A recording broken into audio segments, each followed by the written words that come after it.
Oh. Sabi ko, kung si Jordan ang sabi ni Mary Rose, pautang nga. Kung si Jordan ka iniintay ko, lalapit sa akin, bali, 1,000, aabonohan ko. Eh, hindi nagpunta. Eh, ikaw ka kung utang Si Mary Rose. uutang ka sa 500, hindi ka naman ako marunong Nagbabayad, magbayad, oo. Sabi ko nga gano'n. Eh, kung Hindi nga marunong magbayad. Yung asawa mo papababalik. Hindi, si ano din, hindi marunong si Jordan, kay tabi kay hindi. Ay, sa akin hindi siya pwedeng Kay ate din pag naglolo pakakaltas din. ko lahat kay Longlong yun kukunin naman ng isa. Oo. Pakakaltas ko Kaya nga ito, sabi ko, huwag niyang pahiramin kahit kunin niya. Matagal magbayad. Kaya, ano yung mag-asawa na yun. Kaliit ng anak na. Parang 20 eh. Oo, binigyan ko nga damit yung pinagletan ni Lucas eh. Si anak ni Mary Rose. Bayad. Jordan. Yung Kailer ba? Maliit. Yung Kailer? Eh, kakasya na rin yun.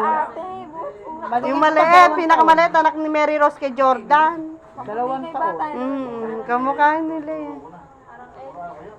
pero kapayat. Kapayat niya, yun nga lang. Payat. Eh, 1 taong mahigit na. Eh, yung Kinder lang, maliit din eh. Yun nga lang. Kaklase. Kinder, grade 1, kaklase ni Lucas, oh. Kaklase ni Rose, ano yung bunso ni Mary Rose. Mary Rose ba? Okay, sa namatay na asawa. Namatay, yun ang bunso. Oo, yun ang bunso. Tapos kay Jordan, pinakamaliit na maliit. Maliit na Na payat. payat. Payat. Kay Jordan, minsan masipag. Naawa rin kasi si Longlong. Kaya nga, yun nga. Naawa, masipag. Mas utangero lang. Sugal, oo, nag-scatter Aba, nang yun. utang sa akin, ando si Jordan sa kanila. Ewan ko sino namatay tatay. Ay, ganon? Minsan pag nasa ano yung walang ulam eh. Papagi ka. Abay, doon daw sa trabaho yung baon. Kakainin lahat alas 10 sa tanghali, alas 2 kakaisa. Bibida na yun. Kawawa din. Oh, kawawa nga. Mga construction, Dinadagdagan Diyos yung ko baon. po. Naku po, pamulisigo. Kaya nga. Samantala si Longlong ay okay na yung saging, 2 itlog, baon. Ripo, ay yung ano yun?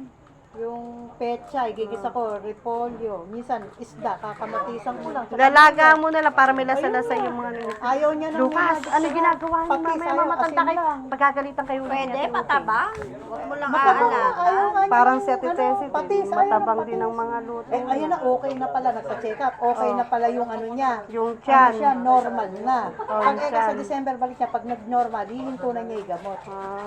Wala na siyang gamot. Pero binawa, Huwag kayong magano ng... bato, sa bato. Kaya lang, meron pa siyang gamot pang magat hapon. Wala nang tanghali. Mababa na raw eh. Wala na raw, okay na raw, normal. Normal na raw. Tinanong ko nung kahapon, nung ano.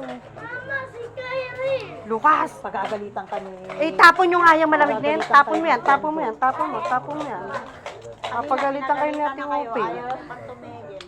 Samsam, pulutin mo yung cup mo yun. Ayun sa Kaya nga, lalabas yun, pagagalitan tayo ni Ate Upi. ayun na, yung cup. Ayun na, sa litero. Sige na.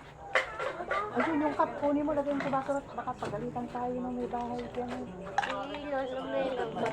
Ayun na, sa literes. Ayun na. Karamela! Oh? Ito, sasabunutan kita. Sige. Andun sa kapila.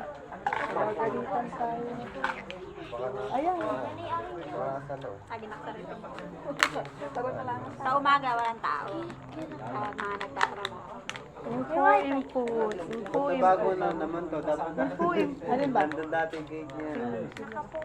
Napunta na yun. Sino? Napunta na yun. Daisy? Ay, iyo pala. Bakit? Latag na raw.